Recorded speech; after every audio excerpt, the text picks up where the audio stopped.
Hello everyone, today we are going to do the 6th lab of digital signal processing.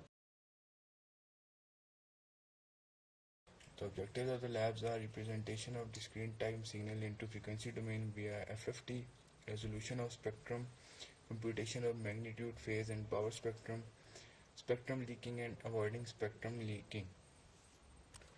So the task 1 is, पहले task में हमें ये करना है कि हमने जो है DFT फाइंड करने के लिए सिग्नल डिफाइन करना है with the given formula in the task.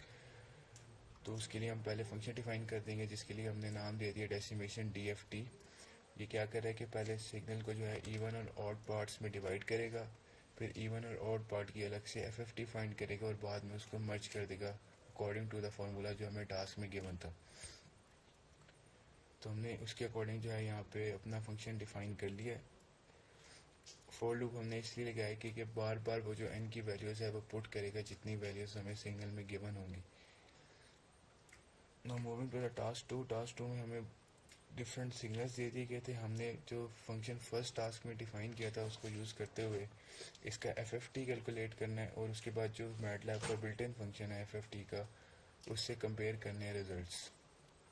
तो हमने यहाँ पे उस फंक्शन को कॉल कर लिया यहाँ डेसिमेशन DFT के नाम से. पहले हमने सिग्नल जो थे वो सारे एक अरे में एंटर कर दिए. उसके बाद फॉर लूप यूज़ करके सिग्नल 1 बाय 1 हम इनपुट करते जाएंगे इस फंक्शन को और आउटपुट को कंपेयर करते जाएंगे मैटलैब का जो बिल्ट इन फंक्शन है उससे. तो जब हम इस कोड को रन करेंगे तो हमारे पास कुछ इस तरह की आउटपुट आएगी. इसमें हम ये देख सकते हैं कि हमारा जो रिज़ल्ट हमने डिफ़ाइन किया था फंक्शन उसका रिज़ल्ट और जो FFT का बिल्ट इन फंक्शन का रिज़ल्ट है वो सब सिग्नल्स का सेम आ रहा है. तो इससे हम ये कह सकते हैं कि हमारा जो FFT का फंक्शन डिफ़ाइन किया था वो सही डिफ़ाइन हुआ. Now moving to the task 3. इस टास्क में अगेन हमें दो सिग्नल दे दिए गए हैं x और y और हमने इन दोनों का DFT फाइंड करना है जो हमने फंक्शन डिफ़ाइन किया था उससे. और फिर उसके बाद हमने मैटलैब के बिल्ट इन फंक्शन को यूज़ करते हुए DFT फाइंड करना है और इनको रिजल्ट्स को कंपेयर करना है. पहले हम x सिग्नल को उस फंक्शन में से पास करेंगे, फिर उसके रिज़ल्ट को बिल्ट इन मैटलैब का जो फंक्शन है उसके रिज़ल्ट से कंपेयर करेंगे. फिर उसके बाद y को हम अपने फंक्शन से पास करेंगे और उसके रिज़ल्ट को जो है मैटलैब के बिल्ट इन के फंक्शन के साथ कंपेयर करेंगे. उसके बाद हमने यहाँ पे वो जो रिज़ल्ट्स जो हैं डिस्प्ले करवा लिए. तो हम इस कोड को रन करेंगे तो हमारे पास कुछ इस तरह की आउटपुट आएगी. इसमें हम ये देख सकते हैं कि जो हमारा डिफाइंड फंक्शन था उसका रिज़ल्ट और जो मैटलैब के बिल्ट इन फंक्शन का रिज़ल्ट है वो एग्जैक्टली सेम है, उनमें कोई भी फ़र्क नहीं है. Same for signal x and also same for signal y. Moving to the next task. इस टास्क में हमें रेडिक्स 2 मेथड को यूज़ करते हुए FFT फाइंड करने को कहा गया था. इसमें हम अपना फंक्शन डिफाइन कर लेंगे जिसको हमने my FFT का नाम दे दिया. ये फंक्शन जो है चलेगा लेंथ ऑफ द सिग्नल तक जो हमें गिवन होगा. ये जो है फंक्शन जो है सिग्नल को इवन और ऑड पार्ट्स में डिवाइड कर देगा, फिर इवन पार्ट को अलग सॉल्व करेगा, ऑड पार्ट को अलग सॉल्व करेगा.